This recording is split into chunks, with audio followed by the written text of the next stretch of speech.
Twitter ရဲ့ဝန်ထမ်းပေါင်း9000ကျော်ကိုလှုပ်ဖြုတ်ခဲ့တဲ့သူယခုလက်ရှိအမေရိကန်ဆိုရရဲ့အစိုးရဆွမ်းဆောင်ရည်မြန်ဆန်ထိရောက်ရေးဌာန DOGE ဝင်ရောက်လုပ်ကင်နေတဲ့သူဒီဆိုရဌာနမှာလုပ်ကင်နေနဲ့တက်စလာကားတွေကိုလူတွေကဝိုင်းပြီးတော့ဆန္ဒပြခံခဲ့ရတဲ့သူ Who is that ဒါကသူလဲ Say your name, spell it for me, tell me what you do. Elon Musk, ELON, MUSK, Chief Executive Officer of Space Exploration Technologies, or SpaceX. ဟုတ်ပါတယ်ဒါတော့ကျွန်တော်အားလုံးကသိကြတဲ့ကမ္ဘာအချမ်းသာဆုံးဘီလီယံနာတထေးကြီး Elon Musk ပဲဖြစ်ပါတယ် Elon ဟာအခုချိန်မှာကုမ္ပဏီပေါင်းများစွာကိုပိုင်ဆိုင်ထားပေမဲ့လည်းသူ့ဘဝကိုဘီလီယံနာတယောက်အဖြစ်ပြောင်းလဲစေခဲ့တဲ့ဒီကစီးပွားရေးလုပ်ငန်းတွေနဲ့လက်ရှိသူကြုံတွေ့နေရတဲ့အကြောင်းအရာတချို့ကိုဒီဗီဒီယိုမှာမျှဝေပေးသွားမှာဖြစ်ပါတယ်ဒီအကြောင်းလေးတွေကိုပြောခင်ဘူဒူတရားစာအကြောင်းလေးတွေကိုတက်ဆက်ပေးနေတဲ့ကျွန်တော်တို့ရဲ့ Global Interest Channel လေးကို Like and Share လေးနဲ့ Subscribe လေးလုပ်သွားပေးပါဦးခင်ဗျာကဲဒါဆိုစလိုက်ကြရအောင်ပါ Elon Musk ဆိုတာဘာတူလဲသူကတော့ American စီးပွားရေးလုပ်ငန်းရှင်ကြီးဖြစ်ပေမဲ့1980ခုနှစ်မှာတောင်အာဖရိကမှာရှိတဲ့ Pretoria မြို့ငယ်လေးမှာမွေးဖွားခဲ့တာပါ Elon ဟာချမ်းသာတဲ့မိသားစုကလာခဲ့တာမဟုတ်ပါဘူးကောလာလာသတင်းတွေက Elon ရဲ့ဖခင်ဟာတောင်အာဖရိကမှာမြတ်ကြောက်မိုင်းတွေပိုင်ဆိုင်တယ်လို့လည်းသတင်းတွေထွက်ပေါ်ခဲ့ပါသေးတယ်ဒါပေမဲ့လည်းသူ့မိသားစုမှာအဲ့ဒီလောက်ပတ်စံမရှိခဲ့ပါဘူးသူဟာ autism လို့ခေါ်တဲ့အာရုံမစိုက်နိုင်တဲ့ယောဂရှိပေမဲ့လည်းငယ်စဉ်ကတည်းကဤပညာပေါ်မှာယူသွသူတယောက်လည်းဖြစ်ပါတယ်ဒီယူသွမှုတွေကပဲသူ့ကိုကမ္ဘာအချမ်းသာဆုံးဘီလီယံနာတယောက်ဖြစ်စေခဲ့တာပါဒါဆိုဘယ်လိုလုပ်ငန်းတွေကများသူ့ကိုဘီလီယံနာတယောက်ဖြစ်စေခဲ့တာလဲသူ့အသက်12နှစ်မှာ Elon ဟာဗီဒီယိုဂိမ်းတစ်ခုကိုဖန်တီးရွေးစနိုင်ခဲ့ပြီးတော့မဂ္ဂဇင်းတစ်ခုကိုဒေါ်လာ900နဲ့စရောင်းခဲ့ပါတယ်ဒါဟာသူ့ဘော့တဲ့ပထမဆုံးသောဤပညာနဲ့ဝင်ငွေရှာနိုင်ခဲ့တာပါသူ့အသက်18နှစ်မှာသူဟာတောင်အာဖရိကမှာစစ်မှုမထမ်းကျင်တာနဲ့ကနေဒါနိုင်ငံကိုပြောင်းလာခဲ့ပါတယ်အဲဒီနောက်မှာတော့သူဟာ Pennsylvania University မှာယူပဗီနာနဲ့စီးပွားရေးဘာသာရပ်တွေနဲ့ဘွဲတစ်ခုရယူခဲ့ပြီးတော့သူ့အသက်24နှစ်လောက်မှာသူဟာအမေရိကန်နိုင်ငံကယ်လီဖိုးနီးယားပြည်နယ်ကိုထပ်ပြီးတော့ပြောင်းလာခဲ့ပါတယ်ကယ်လီဖိုးနီးယားမှာရှိတဲ့ Stanford တက္ကသိုလ်ကနေ PhD ဘွဲရယူဖို့ကြိုးစားခဲ့ပါသေးတယ်ဒါပေမဲ့လည်းသူဟာဘွဲယူမဲ့အစားသူယူသွတ်တဲ့ဤပညာလုပ်ငန်းတွေလုပ်ဖို့သူဆုံးဖြတ်ခဲ့ပါတယ်သူ့ရဲ့ပထမဆုံးလုပ်ငန်းကိုတော့1995ခုနှစ်မှာ online ဝန်ဆောင်မှုလုပ်ငန်းတစ်ခုဖြစ်တဲ့ Zip2 ကုမ္ပဏီကိုအကူဖြစ်သူ Kevin Musk နဲ့အတူပူးတွဲထူထောင်ခဲ့ပါတယ်။သူ့ကုမ္ပဏီက online သတင်းစာတွေအတွက်မြေပုံတွေနဲ့စီးပွားရေးလမ်းကြောင်းတွေဖြန့်ဝေတာကိုအဓိကလုပ်ကိုင်တာပါ။သူဟာဒီလုပ်ငန်းကို၄နှစ်ကြာလုပ်ကိုင်နေရင်းနဲ့ပဲ Zip2 ကုမ္ပဏီကို1999ခုနှစ်မှာ Compaq Computer Corporation ထံဒေါ်လာ300 မီလီယံနဲ့ရောင်းချခဲ့ပါတယ်။ဒါဟာသူ့အတွက်အကြီးမားဆုံးစီးပွားရေးအောင်မြင်မှုတစ်ခုဖြစ်ခဲ့ပါတယ်။ဒီရောင်းကနေပြီးတော့ပဲသူ့အတွက်ဒေါ်လာ22မီလီယံအထိဝင်ငွေရရှိခဲ့တာပါ။ဒါတွေပဲလားဆိုတော့မဟုတ်သေးပါဘူး။ Elon ဟာသူရလာတဲ့ငွေတွေနဲ့ပဲ1999ခုနှစ်မှာ X.com ဆိုတဲ့ online မှာလုပ်ငန်းတစ်ခုကိုတည်ထောင်ခဲ့ပြီးတော့ Confinity ကုမ္ပဏီတစ်ခုနဲ့ပူးပေါင်းခဲ့ပါသေးတယ်။ဒီပူးပေါင်းမှုကြောင့်ပဲ2000ခုနှစ်လောက်မှာ online ငွေစနစ်တစ်ခုဖြစ်တဲ့ PayPal ဆိုတာဖြစ်လာခဲ့တာပါ။သူဟာ PayPal ရဲ့အကြီးဆုံး share ရှင်သူဖြစ်ပေမဲ့လည်းနောက်ပိုင်းမှာဤပညာအမြင်ကွဲလဲမှုတွေကြောင့် PayPal နဲ့လမ်းခွဲခဲ့ပါသေးတယ်။2000ခုနှစ်လောက်မှာတော့ eBay ကုမ္ပဏီဟာ PayPal ကိုဒေါ်လာ 1.5 ဘီလီယံနဲ့ဝယ်ယူခဲ့ပါတယ်။ဒီရောင်းချမှုကနေပြီး Elon ဟာဒေါ်လာ180မီလီယံအထိအကျိုးမြတ်ရရှိခဲ့တာပါ။ဒီအကျိုးမြတ်တွေနဲ့ပဲသူဟာ SpaceX, Tesla, SolarCity တို့လိုဤပညာကုမ္ပဏီကြီးတွေကိုစတင်ဖန်တီးဖို့အကြံရရှိခဲ့ပါတယ်။ဒါဆို SpaceX နဲ့ Tesla ကုမ္ပဏီကြီးတွေကရောဘာတွေလဲဆက်လက်လေးလာကြည့်ကြရအောင်ပါ။သူဟာ2000ခုနှစ်မှာပုဂ္ဂလိကအာကာသနည်းပညာကုမ္ပဏီဖြစ်တဲ့ SpaceX ကိုစတင်တည်ထောင်ခဲ့တာပါ။သူငယ်စဉ်ကတည်းကအာကာသနဲ့ပတ်သက်တဲ့ဂိမ်းတစ်ခုလုပ်ခဲ့ပူတဲ့အတွက်သူဟာကမ္ဘာမြေပေါ်ကလူသားတွေကိုအင်္ဂါဂြိုဟ်မှာနေထိုင်နိုင်ဖို့ရည်ရွယ်ချက်နဲ့ထူထောင်ခဲ့တာလည်းဖြစ်ပါတယ်။2006ခုနှစ်မှာ SpaceX ဟာအာကာသတဲကိုမိုးလေဝသနဲ့ဇလဗေဒဆိုင်ရာစမ်းသပ်ကြိုးတစ်ခုတင်ဆောင်ထားတဲ့ Falcon 1 rocket တစ်လုံးကိုပထမဆုံးချိန်လွတ်တင်ခဲ့ပြီးမြဲလဲပြတ်ကျသွားခဲ့ပါတယ်။၃ချိန်တောင်စူးစမ်းလွတ်တင်ခဲ့ပြီးမြဲလဲအောင်မြင်မှုမရခဲ့ပါဘူး။ SpaceX အတွက် Elon ဟာသူ့ရဲ့မိသားစုငွေတွေနဲ့ HME ချို့ကိုပါရောင်းချပြီးတော့ရင်းနှီးမြှုပ်နှံခဲ့တာပါ။အဲဒီနောက်မှာတော့ Elon ဟာ SpaceX နဲ့ Tesla မှာရှိတဲ့ဝန်ထမ်းတွေကို ဒါဟာသူ့အတွက်ဘန်နာရေးရအလွန်ခက်ခဲနေပြီဖြစ်ကြောင်းနောက်တစ်ကြိမ်လွတ်တင်မှုကသာမအောင်မြင်ပါကအရာအလုံးရှုံသွားနိုင်ကြောင်းပြောကြားခဲ့ပါတယ်။ဒါကြောင့်ပဲ SpaceX ရဲ့ဝန်ထမ်းတွေအားလုံးကအစွမ်းကုန်စူးစမ်းခဲ့ကြပါတယ်။6နှစ်ကျော်လောက်ကြာပြီးတဲ့နောက်မှာတော့2008ခုနှစ်မှာ SpaceX ဟာ Falcon 1 rocket တစ်ခုကိုပထမဆုံးအကြိမ်အောင်မြင်စွာလွတ်တင်နိုင်ခဲ့ပါတယ်။ဒီအောင်မြင်မှုကပဲသူ့ကိုစီးပွားရေးရဒလန်ပြန်ထူနိုင်ခဲ့တာပါ။ SpaceX ဟာ Falcon မျိုးဆက် rocket တွေနဲ့နိုင်ငံတကာအာကာသစခန်းတွေစီ satellite နဲ့ကာဂိုပစ္စည်းတွေကိုအကြိမ်ပေါင်းများစွာပို့ဆောင်ပေးခဲ့ပါတယ်။2020ခုနှစ်လောက်မှာတော့ SpaceX ဟာ NASA ရဲ့အာကာသယာဉ်မှူးတွေကိုအာကာသစခန်းတွေစီပထမဆုံးပို့ဆောင်ပေးနိုင်တဲ့ပုဂ္ဂလိကကုမ္ပဏီတစ်ခုဖြစ်မှတ်တမ်းတင်နိုင်ခဲ့ပါတယ်။အာကာသခီးသွွားခြင်းတဲ့သူတွေကိုလည်းအာကာသခီးပို့ဆောင်ခဲ့ပါသေးတယ်။ဒါနေမကပဲအီလွန်ဟာတကမ္ဘာလုံးအင်တာနက်သုံးနိုင်မှုအတွက် Starlink Internet Satellite တွေကိုပါဂျိုပတ်လန်တွေစီလွတ်တင်ခဲ့ပါသေးတယ်။အော်စရာကောင်းတာတစ်ခုကဒီလုပ်ငန်းတွေကိုလုပ်နေချိန်မှာပဲသူကအခြားကုမ္ပဏီတစ်ခုဖြစ်တဲ့ Tesla ကိုလည်းတပြိုင်တည်းလုပ်ကင်နေခဲ့တာပါ။ Tesla က2000ပြည့်နှစ်အစောပိုင်းတွေကတည်းကရှိနေပြီးသားကုမ္ပဏီတစ်ခုဖြစ်ပြီးတော့အီလွန်ဟာဒီကုမ္ပဏီကိုရင်းနှီးမြှုပ်နှံဖို့စိတ်အားထက်သန်နေခဲ့တာပါ။ဒီလိုနဲ့2004ခုနှစ်လောက်မှာသူက Tesla ကိုရင်းနှီးမြှုပ်နှံသူကြောက်အနေနဲ့ရောက်ရှိခဲ့တာပါ။နောက်ပိုင်းမှာတော့သူက Tesla ရဲ့ CEO တယောက်ဖြစ်လာခဲ့ပါတယ်။သူက Tesla ကားတွေကိုအသက်တပံတီထွင်ဖို့ကြိုးစားခဲ့ပါတယ်။အဲ့ဒီအချိန်မှာပဲသူရဲ့ SpaceX ကုမ္ပဏီကဒုံးမြောင်နေရာမကြာခဏပောက်ကွယ်နေခဲ့တာပါ။ SpaceX ကကြာရှုံးနေတဲ့အခြေလေဖြစ်ပါတယ်။ အီလွန်မှာရှိတဲ့ပတ်စံတွေလည်းကုန်တလောက်ရှိနေပါပြီ။ Tesla ကိုသာထပ်ပြီးရင်းနှီးမြှုပ်နှံမှုမလုပ်ဘူးဆိုရင်ကုမ္ပဏီကပျက်စီးသွားနိုင်ပါတယ်။ဒီလိုနဲ့အီလွန်သူ့မှာရှိတဲ့ပတ်စံတွေနဲ့ Tesla ကားတွေကိုအသက်တပံပြန်လေတီထွင်ဖို့ဆုံးဖြတ်ခဲ့ပါတယ်။ Tesla ဟာ2008ခုနှစ်လောက်မှာ Roadster Luxury Sport EV ကားတစ်စီးကိုဖန်တီးနိုင်ခဲ့ပြီးလူအများရဲ့စိတ်ဝင်စားမှုကိုရရှိခဲ့တာပါ။ကုမ္ပဏီဟာ2012လောက်မှာ Luxury Sedan ပုံစံ Tesla Model S, Tesla Model X, Tesla Model 3, Tesla Model Y နဲ့2023ခုနှစ်မှာတော့ Cybertruck လို့ပထမဆုံး EV pickup truck တွေကိုပါဖန်တီးထုတ်လုပ်နိုင်ခဲ့ပြီးတော့ကမ္ဘာအကြီးဆုံး EV ကားကုမ္ပဏီတစ်ခုလည်းဖြစ်လာခဲ့ပါတယ်။ဒါ့အပြင် Tesla ဟာပြန်လည်ပြည်ဖြိုးမြဲစွမ်းအင်ကားတွေမှာအသုံးပြုတဲ့ solar panel တွေ solar roof တွေပြင် power wall တွေ power pack တွေကိုပါထုတ်လုပ်ရောင်းချခဲ့ပါသေးတယ်။ဒီလိုနဲ့ Tesla ကားတွေနဲ့ Tesla နည်းပညာဟာတကမ္ဘာလုံးမှာရောင်းအားကောင်းခဲ့ပြီးကုမ္ပဏီရဲ့တန်ဖိုးကလည်း1.13 trillion ထိထိုးတက်ခဲ့ပါတယ်။အီလွန်ရဲ့နည်းပညာနဲ့စီးပွားရေးပေါ်ယူသွင်းမှုတွေကဒီလောက်နဲ့ရမသွားခဲ့ပါဘူး။သူဟာလူသားတွေအတွက်နည်းပညာတွေနဲ့အကျိုးသက်ရောက်မှုတွေပေးနေတဲ့သူတစ်ယောက်လည်းဖြစ်ပါတယ်။အီလွန်ဟာ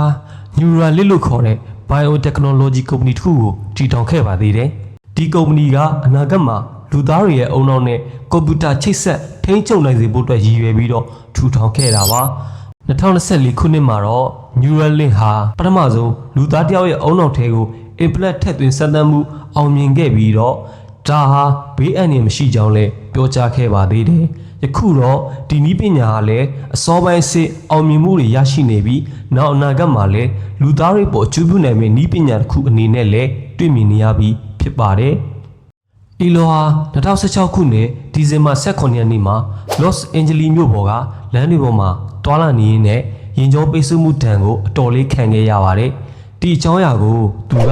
မြေအောင်ဥမင်တွေတူပြီးတည်ယူပို့ဆောင်ရေးတစ်ခုဖန်တီးမယ်လို့ Twitter ပေါ်မှာရေးတင်ခဲ့ပါတယ်။နောက်နိုင်ရီအနေငယ်အကြာမှာတော့သူဟာ The Boring Company နာမည်နဲ့နည်းပညာမြေကုမ္ပဏီတစ်ခုကိုတည်ထောင်ခဲ့ပါတယ်။အီလွန်ဟာယူးကြောင်ကြောင်နိုင်တဲ့စိတ်နဲ့ Boring Company ကိုနိုင်ရီပိုင်းတွင်တည်ထောင်လိုက်ပေမဲ့လည်းယခုချိန်မှာတော့နည်းပညာမြေစစ်ရန်ရာတွေနဲ့မြေအောင်ဥမင်တွေကိုစတင်အကောင့်ထဲပေါ်နေပြီလဲဖြစ်ပါတယ်။2025ဖေဖော်ဝါရီလမှာတော့ Boring Company ဟာ Cyber Tunnel လို့အမည်ပေးထားတဲ့ဥမင်တစ်ခုထဲမှာ Tesla ရဲ့ Cybertruck ကားတွေနဲ့လွယ်ကူလျင်မြန်ပြီးဘေးကင်းလုံခြုံတဲ့တည်ယူပို့ဆောင်ရေးတွေစလုပ်နေပြီဖြစ်ကြောင်းလည်းဖော်ပြခဲ့ပါသေးတယ်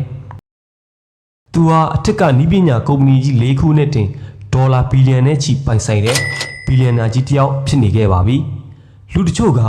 အီလွန်ကိုတတိထားစရာလူတစ်ယောက်အနေနဲ့ရှုမြင်ကြပြီးတချို့ကသူ့ကိုစူပါဗီလင်လို့တောင်ခေါ်ကြပါသေးတယ်။ You're a super villain. That's what a super villain does. Yeah. 2020နှစ်ကုန်ပိုင်းလောက်မှာသူဟာ Twitter ကို44ဘီလီယံနဲ့ဝယ်ယူခဲ့ပါတယ်။ဒါဟာလူတိုင်းအတွက်အမေးကိုထုတ်စရာဖြစ်လာခဲ့ပါတယ်။နောက်ပိုင်းမှာတော့သူဟာ Twitter ကို ဘာကြောင့်ဝယ်ယူခဲ့တယ်ဆိုတာပြောပြခဲ့ပါတယ်လူတိုင်းဟာလွတ်လပ်စွာပြောဆိုခွင့်ကိုအပြည့်အဝရရှိသင့်တာပါကိုယ်တိုင်ယုံကြည်တဲ့ယူဆတွေသဘောထားတွေနဲ့သတင်းချက်လက်များကိုလွတ်လပ်စွာမျှဝေချရမှာပါဒါဟာလူအခွင့်အရေးအခြေခံသဘောတရားတစ်ခုဖြစ်ပြီးဘယ်နိုင်ငံမှာမဆိုလူပေါင်းဖွဲ့စည်းတွေရဲ့တရားမဲ့မှုနဲ့ဖိအားပေးမှုတွေကိုကာကွယ်ရပါမယ်လို့လည်းပြောဆိုခဲ့ပါသေးတယ် Twitter ဟာယခင်ကလူတွေရဲ့လွတ်လပ်စွာပြောဆိုခွင့်တွေကိုကန့်သတ်ပိတ်ပင်တာတွေလုပ်ခဲ့ပါတယ်ဥပမာထင်ရှားပြောရရင်တမရအောင်ဖြစ်တဲ့ Donald Trump အကောင့်တွေလို့လူမျိုးရေးခွဲခြားမှုတွေကြောင့်ရေးတင်တဲ့ Andrew Tate တို့လို့ Jordan Peterson တို့လို့ကောက်တွေလည်းပိတ်ပင်ခံခဲ့ရဘူးတာပါ။ Elon ဟာ Twitter ကိုဝယ်ယူပြီးနောက်မှာတော့ဒီကောက်တွေကိုပြန်လည်ဖွင့်ပေးခဲ့ပါတယ်။နောက်တော့ Twitter လူမျိုးပေါင်းစုံကနေသတင်းအမှန်သတင်းအမှားသဘောထားများပြောဆိုလာကြတာကြောင့် free speech battleground ခုလိုတော့ဖြစ်လာခဲ့တာပါ။ဒါရင်မကသေးပါဘူး။သူဟာ Twitter ရဲ့ဝန်ထမ်း9000ကျော်လောက်ကိုအလုပ်ဖြုတ်ပစ်ခဲ့ပါသေးတယ်။ဒါဟာဤပညာလောကမှာအတော့ကိုကြီးမားတဲ့ရိုက်ခတ်မှုတစ်ခုဖြစ်ခဲ့တာပါ။ Twitter ရဲ့ဝန်ထမ်းတွေကဒါဟာနီလန်းမတစ်ခုလို့တော့ရှုမြင်ခဲ့ကြပြီး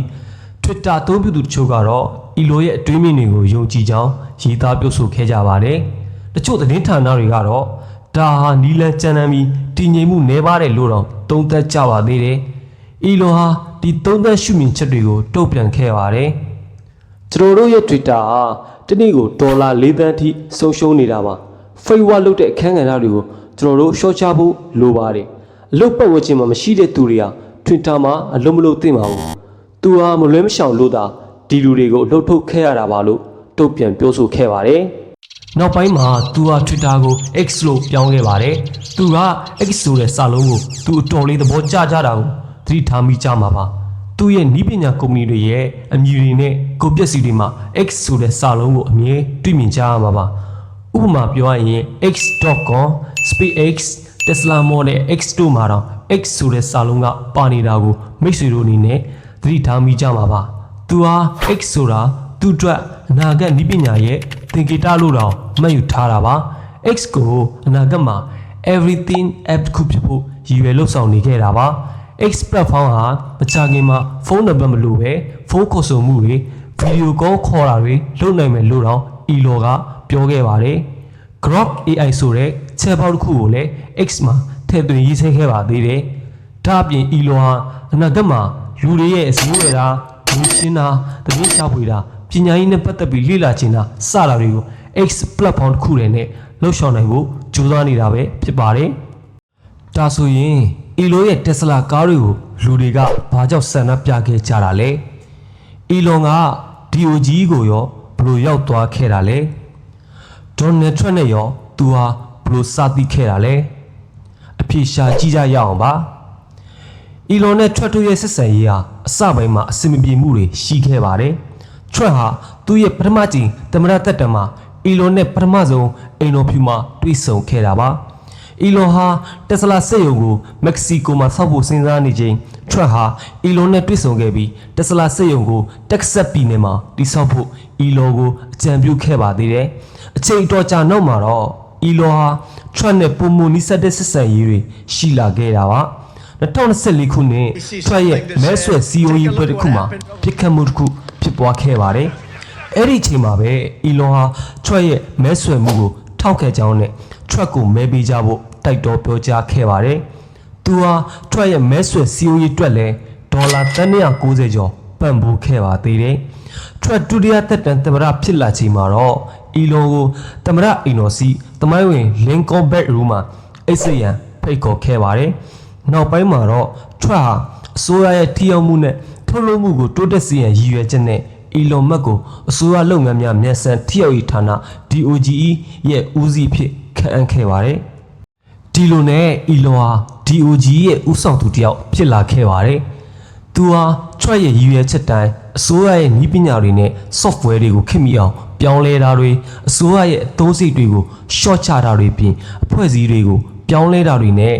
Federal ဝန်ထမ်းထောင်ချီကိုပါလှုပ်ထုတ်ပစ်ခဲ့ပါသေးတယ်။ Elon ရဲ့လှုပ်ဆောင်ချက်တွေကြောင့်Trump အစိုးရပေါ်ဝေဖန်မှုတွေနဲ့အလှုပ်ထုတ်ခံရသူတွေရဲ့တရားစွဲဆိုမှုတွေပါရင်ဆိုင်ခဲ့ရပါတယ်။2025ခုနှစ်မတ်လမှာတော့တ Tesla Takedown လို့ခေါ်တဲ့ဆန္ဒပြမှုတွေအမေရိကန်နဲ့ဥရောပရဲ့ဆိုင်ခွဲတော်တော်များများမှာဖြစ်ပေါ်ခဲ့ပါတယ်လူတချို့ကသူတို့ရဲ့ Tesla ကားတွေကို Toyota မှတ်တံဆိပ်နာမည်တွေပြောင်းပြီးတော့လမ်းပေါ်ထွက်ပြောင်းပြောင်းခဲ့ကြပါသေးတယ်ဒီဆန္ဒပြမှုတွေဟာ Tesla ရဲ့10ရာခိုင်နှုန်းကို30ရာခိုင်နှုန်းအထိကျဆင်းစေခဲ့တာပါဒါကြောင့်ပဲ Elon ဟာ DOG ရဲ့တာဝန်တွေကိုရှော့ချဖို့ဆုံးဖြတ်ခဲ့ပြီး Tesla ရဲ့ရောင်းအားနဲ့ပုံရိပ်ပေါ်ပြန်လဲအောင်စိုက်နိုင်ဖို့အတွက်ကြိုးစားခဲ့ပါတယ်အရင်က Elon ဟာ DOG ရဲ့အလုပ်တွေကိုအချိန်ပြည့်အောင်စိုက်ခဲ့ပြီးယခုချိန်မှာတော့ဒီတာဝန်တွေကိုတစ်ပတ်မှာတစ်ရက်ဒါမှမဟုတ်နေ့ရက်အထိရှော့ချပြီးလုပ်ကင်ပါတော့တယ်ယခုလက်ရှိမှာတော့ Elon ဟာ DOG ကနေနှုတ်ထွက်တော့မယ်လို့လည်းသတင်းတွေထွက်ပေါ်နေခဲ့ပါတယ်ဒါဆိုရင် Elon ဟာဘာကြောင့် Twitter ရဲ့ဝန်ထမ်းတွေကိုအလုပ်ဖြုတ်ပစ်ခဲ့တာလဲဘာကြောင့် Tesla ကားတွေကိုလူတွေကဆန္ဒပြတဲ့အထိဖြစ်ခဲ့တာလဲဆိုတာကိုမိတ်ဆွေတို့နားလည်သဘောပေါက်လောက်ပြီလို့ထင်ပါတယ်Elon Musk ပေါ်မိတ်ဆွေတို့ရဲ့ထင်မြင်ယူဆချက်တွေကို comment မှာရေးသားဖော်ပြခဲ့လို့ရပါတယ်ကျွန်တော်ကတော့ဘူတုတရတဲ့ကြောင်းတွေကိုအမြင်တင်ဆက်ပေးနေတဲ့ Global Interest က Fraser ပဲဖြစ်ပါတယ်အားလုံးပဲနောက်ဗီဒီယိုမှာပြန်လည်ဆုံတွေ့ကြရအောင်ခင်ဗျာ